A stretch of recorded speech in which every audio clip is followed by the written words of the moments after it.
नमस्कार दोस्तों, मेरा नाम है आशीष यादव और आप देख रहे हैं जॉब स्टोरी। तो दोस्तों, आज की जो वीडियो है वो वीडियो होने वाली है CHSL 2018 से सिलेक्टेड कैंडिडेट के लिए, और उन कैंडिडेट के लिए जो सिलेक्टेड हुए हैं डिपार्टमेंट ऑफ पोस्ट में, यानी कि जो PA होती है, postal assistant, sorting assistant, P47 एक पोस्ट होती है, उसके बारे में। क्योंकि अभी कल ही 18 तारीख को एक नोटिस आया है ministry of communication department of post के द्वारा, वो जो प्रेफरेंस आपको सर्कल की भरनी है उसके लिए। क्योंकि हमारे जो पोस्ट ऑफिस डिपार्टमेंट है, पोस्टल डिपार्टमेंट है, उसके अंदर ऑल ओवर इंडिया के अंदर 23 सर्कल है। तो अभी जो सिलेक्टेड कैंडिडेट हुए हैं 2018 के अंदर, उनकी सभी से प्रेफरेंस मांगी गई है। आपका काफ़ी वेटिंग के बाद प्रेफरेंस फॉर्म जो है वो आ गया है। तो आज हम बात करेंगे इसके डिटेल के बारे में। साथ ही हम इसके अंदर जो कंप्लीट ही आपकी होगी भाई, आपको ईमेल से कैसे भेजना है, बाई पोस्ट कैसे भेजना है, क्या क्या आपके साथ में डॉक्यूमेंट लगेंगे, कैसे कैसे आपको प्रेफरेंस भरनी है, किस ईमेल आईडी पे भेजना है, ईमेल का सब्जेक्ट क्या होना है, इन सभी बातों पे आज हम बात करते हैं। तो सबसे पहले तो हम करते हैं कि जो नोटिफिकेशन आया है वो क्या है, एक बार उसको हम थोड़ा सा डिटेल में देखते हैं।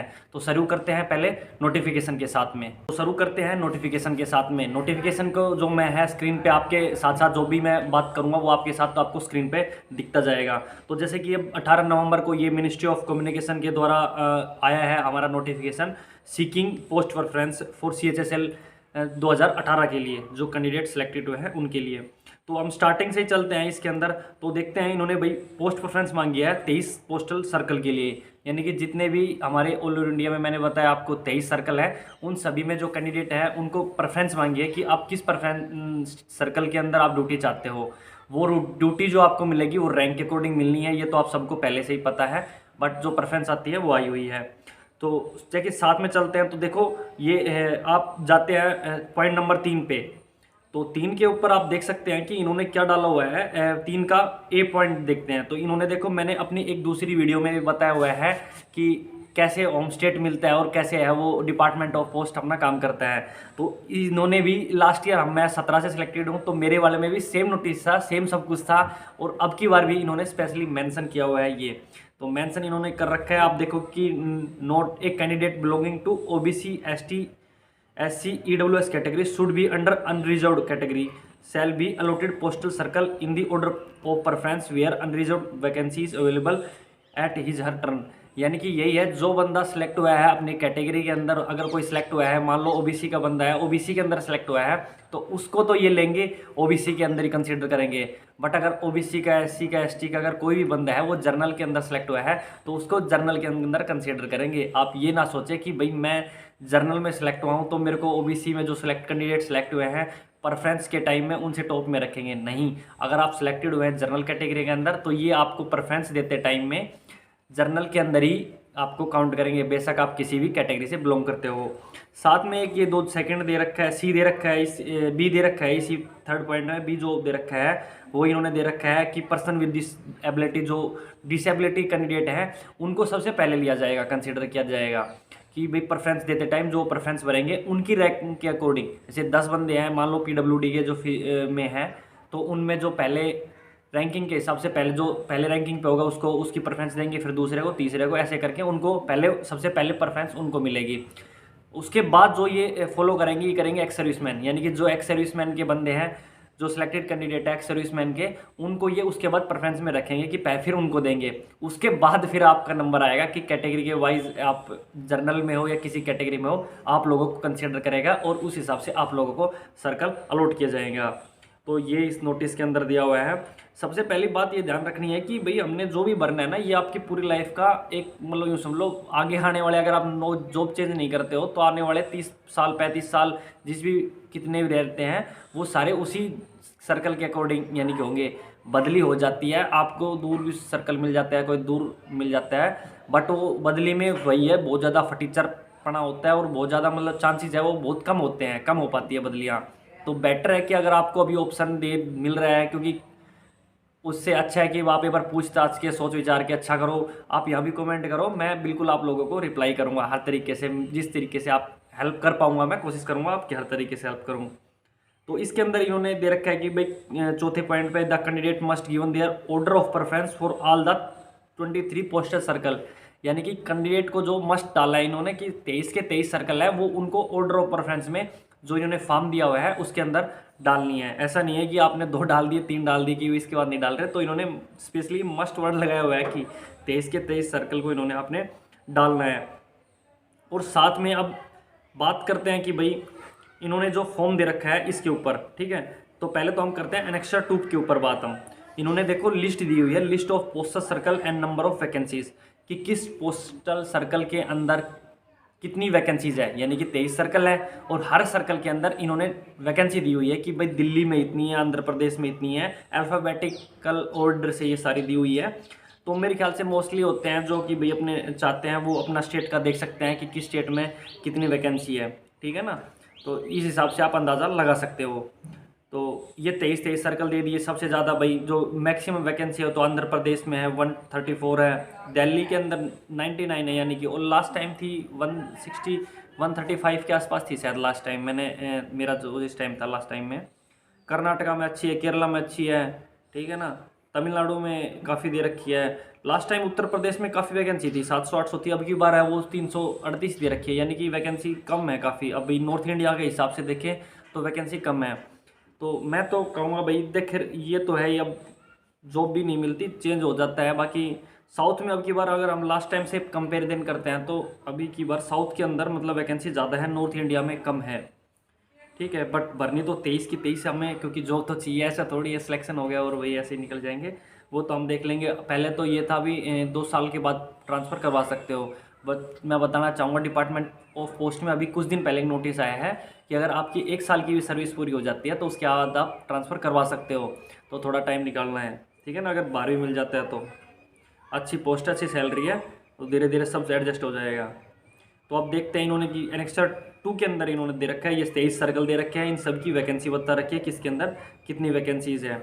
साथ में इन्होंने बता रखा है कि भाई आपको भेजना कैसे है। सबसे पहली बात है कि भाई पोस्ट प्रेफरेंस मांगे और इनको भेजना कैसे है। देखो इन्होंने मांगे 2 तरीके से, कि आपको 2 तरीके से प्रेफरेंस है वो अपनी भेजनी है। एक तो भेजनी है ईमेल आईडी पे, और दूसरा उसी जो ईमेल आईडी पे आप स्कैन करके डॉक्यूमेंट को भेजोगे, उन्हीं डॉक्यूमेंट को आप एक इन्वेलप में रजिस्टर पोस्ट से या स्पीड पोस्ट से किसी भी तरीके से आप उनको जो एड्रेस दे रखा है उस पर भेजोगे। तो एड्रेस पे बाद आएंगे कि आपको कैसे क्या भेजना है, उन पे बाद में आएंगे। तो पहले तो हम देखते हैं कि भाई इन्होंने तोड़ रखी है सब कैटेगरी वाइज भी। एनेक्सर 3 के अंदर देखें तो कैटेगरी वाइज भी इसके अंदर सारी वैकेंसी तोड़ रखी है। ओबीसी में कितनी है, यूआर में कितनी है, तो आपको थोड़ा अंदाजा अपने रैंक के हिसाब से रैंक की लिस्ट भी दे रखी है इन्होंने कि सीएचएस डिपार्टमेंट ऑफ पोस्ट में आपकी रैंक कितनी, ऑल ओवर इंडिया जो एसएससी के अंदर आपकी रैंक कितनी थी। तो आपका एक अंदाज़ा तो मिल ही जाएगा कि भाई मेरा इधर उधर कहाँ हो सकता है, ठीक है ना। तो अभी आते हैं हम पहले की करने कैसे हैं। तो एनेक्सर 4 पे आते हैं हम। इसके अंदर इन्होंने दे रखा है एक फॉर्म दे रखा है, आपको फ़ोटो लगाना है, रिसेंट जो फोटोग्राफ के लिए दे रखा है वो फ़ोटो लगाना है। साथ में इन्होंने 23 सर्कल के लिए दे रखा है कि भाई एक स्पेस दे रखा है, उसकी आप 2-3 फोटोकॉपी निकलवा लो आराम से, उनको इजीली भरो, सोच विचार के 2 भरो, 3 भरो, 4 भरो, जो बेटर लगे फिर उसको आप सबमिट करो, ऑनलाइन भी और ऑफलाइन भी। और साथ में इन्होंने मांगा है कि भाई ये 23 के 23 सर्कल भरने के बाद जो आपको करना है वो सिग्नेचर विद डेट, यानी कि जो पहला दे रखा है सिग्नेचर करना है और डेट के साथ अपना नाम लिखना है कैपिटल लेटर में, मदर फादर हस्बैंड का नाम, date of birth, roll number.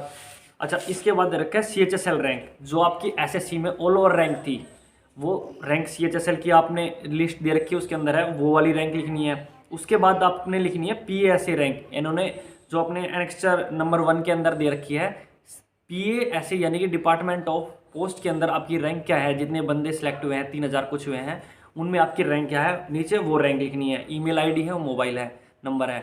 इसमें ऐसा कोई इशू मेरे ख्याल से मेरे को लगता भी नहीं है कि आप नहीं कर पाएंगे, तो ये आप इजीली कर लेंगे, ठीक है।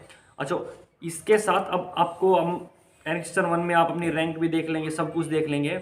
अब बात आती है आप भाई इनको करोगे कैसे, भेजोगे कैसे। अब बात है मेन मुद्दे पे, यानी कि आपको भेजना कैसे है और कैसे इनको फिलअप करना है।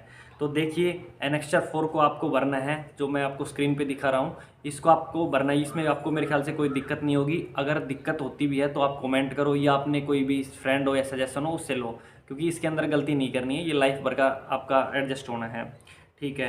अब क्या करना है आपको, एनेक्सर 4 भर लिया आपने, उसके बाद आपको इसके साथ में एक आपकी जो आइडेंटिटी प्रूफ है, आधार कार्ड हो गया, बैंक का जो मतलब पैन कार्ड हो गया, और पासपोर्ट हो गया, उस कुछ भी तरीके से जो एक आइडेंटिटी प्रूफ है आपको साथ में वो लेना है। इन दोनों को लेके आपको एनेक्सर 4 को और उसकी फ़ोटोकॉपी लेनी है आपको अपने आईडी प्रूफ की।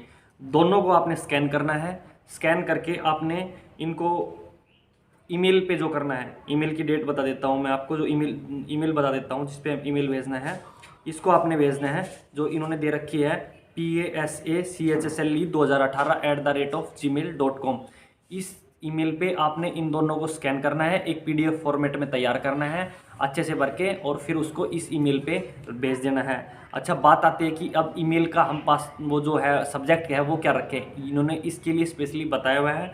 आप देख भी सकते हो कि जो फॉर्म का स्टार्ट होता है तो उसके बाद जो आता है ये 6 नंबर का जो है, इसके अंदर इन्होंने दे रखा है कि आगे भी आपको ईमेल का जो सब्जेक्ट है वो क्या करना है। तो सब्जेक्ट ये होगा कि भाई मान लो आपका कुछ भी रोल नंबर है तो पहले वो रोल नंबर डालना है, उसके बाद आपको अपना नाम डालना है, कुछ भी लिखना है, वो आपका सब्जेक्ट होगा। यानी कि रोल नंबर साथ में उसी के साथ में नाम, ये कंप्लीट आपका ईमेल का सब्जेक्ट होगा जो आपको भेजना है। फॉर्म सिर्फ नहीं भेजना है, नेक्स्टर 4 नहीं भेजना है, उसके साथ में इन्होंने एक आईडी प्रूफ मांगी है वो भी। अच्छा, उन दोनों को आपने स्कैन करके इस ईमेल पे मान लो भेज दिया। उसके बाद आपको सेकंड काम ये करना है कि उन सेम डॉक्यूमेंट को, यानी कि जो एनेक्स्टर 4 और साथ में जो आपका डॉक्यूमेंट आपने आइडेंटिटी प्रूफ जो लगाया है उसको, उन दोनों को आपने बाई पोस्ट करना है। बाई पोस्ट में ऐसे नहीं है कि भाई टिकट लगा दी और डाल दिया, उसमें आपको इन्होंने स्पेशली बोला है कि या तो आप स्पीड पोस्ट से भेजिए या फिर रजिस्ट्री पोस्ट से, क्योंकि इन दोनों का प्रूफ होता है, आपको भी प्रूफ मिलेगा कि मैंने ये भेजा हुआ है। और भाई अगर आप टिकट ला के नॉर्मली भेजोगे तो उसका आप डोल में डालोगे तो आपको कोई प्रूफ नहीं रहेगा। अगर आप भेज दोगे वहाँ पे पहुँच भी नहीं पाता है तो आपको फिर वही है, प्रॉब्लम आपको होगी, क्योंकि आपके पास कोई रिकॉर्ड नहीं है कि आपने भेजा है। तो करना है ये है कि आपने बाई ईमेल उनको भेज दिया, उन्हीं सेम डॉक्यूमेंट को इन्वेलप में बंद करके इन्होंने दे रखा है, ये अपना एनेक्सर 2 है उसके नीचे जो एड्रेस दे रखा है, ये assistant director general department of post, ministry of communication, डाक भवन, संसद मार्ग, न्यू दिल्ली 1। ठीक है, और इस एड्रेस पे आपने ये जो डॉक्यूमेंट अपने लिफाफे में है, यानी कि हार्ड कॉपी है इसकी, इस एड्रेस के ऊपर भेजनी है। ठीक है, ये जो आप भेज दोगे इसके बाद मतलब आपका जो काम है आपकी तरफ से वो कंप्लीट हो जाएगा। उसके बाद का जो मैं थोड़ा प्रोसेस आपको खैर बता देता हूँ। उसके बाद क्या होता है कि जी ये कुछ दिन बाद, ज़्यादा दिन नहीं लगाएंगे, मेरे ख्याल से 15-20 दिन के बाद ये आपका जो पोस्ट प्रेफरेंस है, ये इसकी एंडिंग डेट 6 दिसंबर तक है, ये स्पेशली ध्यान रखें। 6 दिसंबर से पहले पहले ये काम करना है आपको। तो जैसे ही आपके वहाँ पे सारे 6 दिसंबर तक चले जाएंगे, उसके बाद ये 15 दिन बाद, 6 के 15 दिन के बाद यूँ समझ लो आपका जो है वो सर्कल एलोटेशन की लिस्ट आ जाएगी। फिर काम हो जाएगा हर सर्कल का, जैसे किसी को दिल्ली मिला, हरियाणा मिला, यूपी मिला, बिहार मिला, झारखंड मिला, मध्य प्रदेश, जो भी सर्कल मिलता है उस सर्कल पे पास डॉक्यूमेंट चले जाएंगे। वो सर्कल आपसे फिर मांगेगा कि आपको सॉर्टिंग असिस्टेंट चाहिए, कि आपको सर्कल ऑफिस चाहिए, या आपको पोस्टल असिस्टेंट चाहिए, या आपको एमएमएस मिल मोटर सर्विस में जाना है, या पीएलआई में जाना है। वो फिर ऐसे ही जैसे इन्होंने वैकेंसी दिखाई है हर साल सर्कल की, वो फिर तोड़ के आपको आपके सर्कल की में किस पोस्ट के लिए postal assistant, sorting assistant, MMS, हर एक की वैकेंसी आपको दिखाएगा और फिर आपसे प्रेफरेंस मांगेगा। जैसे इन्होंने मांगी है कि आपको भाई सॉर्टिंग असिस्टेंट में जाना है, पोस्टल असिस्टेंट में जाना है, सेम ऐसे ही आपका सर्कल करेगा, फिर वो आपको सर्कल रोटेशन करेगा। बट अभी अब ये सर्कल के लिए आई है कि इन्होंने भाई डाक भवन ने मांगा है सर्कल अलोटेशन के लिए, तो आप पहले इसको भरिए, जैसे वो आएगा आपको सर्कल अलॉट होंगे, मैं उनके ऊपर वीडियो बनाऊंगा। अगर आपको कोई भी दिक्कत हो तो आप कमेंट में मेरे को बिल्कुल भेजो, आप मैं नीचे इंस्टाग्राम का लिंक दे दूँगा, इंस्टाग्राम पे करो। आप जो नोटिस वगैरह आते हैं मैं ये टेलीग्राम पे डाल देता हूँ, आप वहाँ पे जाके देख सकते हो। ठीक है, तो जैसे भी आपको हो, आपकी सुविधा के लिए ही हूँ मैं, मेरे को थोड़ा सा नॉलेज है तो मैं आपको गाइड कर सकता हूँ। तो किसी भी तरीके की दिक्कत हो तो आप कमेंट करें। बाकी भाई वीडियो बना रहे हैं तो मैं तो चाहूँगा कि भाई सभी चाहेंगे कि भाई सब्सक्राइब करो, क्योंकि आपके लिए फ़ायदा है और मेरे लिए भी फ़ायदा है। आपके लिए जो नई वीडियो आएगी वो सही गाइडेंस में मिलेगी, क्योंकि यूट्यूब पे बहुत ज़्यादा एक मैटर है, वो बहुत ज़्यादा है, बट एक्चुअल जो बातें हैं ना, नॉलेज है, वो किसी को नहीं पता, मतलब पता है बहुत कम लोगों को पता है। तो उसमें मेरे को भी साथ भी ये समस्या होती थी, इसीलिए मैंने स्टार्ट किया कि भाई टाइम भी है, चलो हेल्प करते हैं दोस्तों की। तो कोई भी वो समस्या हो तो हम जब ज़रूर आपके साथ हैं।